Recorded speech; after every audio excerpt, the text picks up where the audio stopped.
নমস্কার বন্ধুরা, আমি মোনালিসা। আপনারা দেখছেন মোনালিসাস কিচেন। দেখুন, আজকে একেবারে গাছ থেকে পেড়ে আনা টাটকা পুঁই শাক রান্না করব। রান্নাটি হবে খুবই সাধারণ, কিন্তু স্বাদ হবে দুর্দান্ত। দেখুন, পুঁই শাকটি তুলে এনে ভালো করে ধুয়ে ফেলেছি।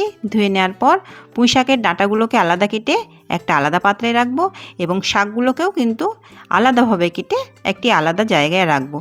ডাঁটা এবং শাক দুটোকেই কিন্তু আলাদা আলাদা জায়গায় কেটে রাখলে দেখুন রান্না করতে বেশ সুবিধা হবে। এরপরে দেখুন, আমি এই শাকটিতে বেশি পরিমাণে পেঁয়াজ দিয়ে রান্না করব, তাই আমি এখানে 2 থেকে 3টি পেঁয়াজ বেশ এইভাবে কুচি কুচি করে কেটে নেব।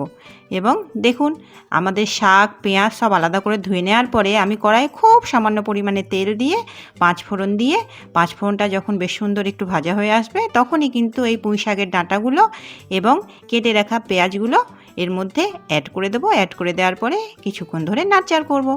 দেখুন, এইভাবে নাড়াচাড়া করতে করতে আমি এটাকে একটু ঢাকা দিয়ে দেবো।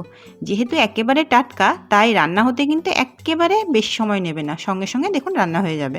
এই যে পুঁই শাকটি আর পেঁয়াজটি আমি কিছুক্ষণ ধরে নাড়াচাড়া করার পর এরপরে এর মধ্যে আমি অ্যাড করব সামান্য পরিমাণে, দেখুন অনেকটা গলে এসছে, এই সময় আমি অ্যাড করব 1 চামচ মতো নুন। আপনারা পরিমাণ অনুসারে স্বাদ মতো নুন এর মধ্যে ব্যবহার করবেন।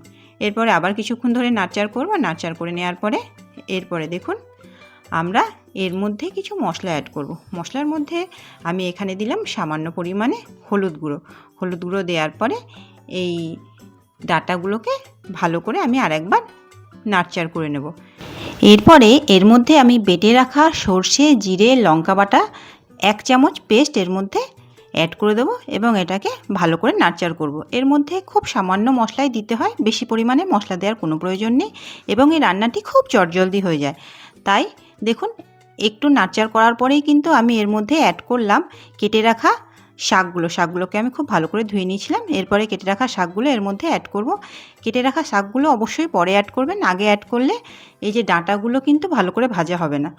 এই সময় দেখুন, যখনই আমি শাক অ্যাড করেছিলাম তখনই আমি কিছু পরিমাণ ভিজিয়ে রাখা ছোলা এর মধ্যে অ্যাড করে দিয়েছিলাম। আপনারা চাইলে ছোলাগুলোকে সেদ্ধ করেও অ্যাড করতে পারেন, কিংবা এমনিও অ্যাড করতে পারেন। আমি কিন্তু ভিজিয়ে রাখা কাঁচা ছোলাগুলোকে এর মধ্যে অ্যাড করেছিলাম এবং ভালো করে সেদ্ধ হতে দিয়েছিলাম। যখনই শাকটি গলেছে দেখুন ছোলাগুলোও খুব সুন্দর করে গলে গেছে। এই যে বেশ সুন্দর ভাজা ভাজা হয়ে এসছে। কিছুক্ষণ ধরে আমরা এভাবে ঢাকা দিয়ে দিয়ে ভাজতে ভাজতে এই জলগুলোকে একেবারে শুকিয়ে নেব। যতক্ষণ না জলটা একেবারে শুকিয়ে যায় ততক্ষণ অবধি আমরা এই রান্নাটি কষাবো। ভিডিওটি যদি ভালো লেগে থাকে তাহলে অবশ্যই লাইক শেয়ার সাবস্ক্রাইব করবেন এবং বেল আইকনটি প্রেস করবেন। মোনালিসাস কিচেনকে সাবস্ক্রাইব করতে কিন্তু ভুলবেন না। আপনাদের একটি লাইক আমাকে মোটিভেট করে এই ধরনের নিত্য নতুন ভিডিও আপনাদের সামনে উপস্থাপন করতে। দেখুন, গরম ভাতের সঙ্গে আমি শাকটি পরিবেশন করেছি, খেতে স্বাদ দুর্দান্ত হয়। দেখা হচ্ছে নেক্সট ভিডিওতে। ভালো থাকবেন, সুস্থ থাকবেন।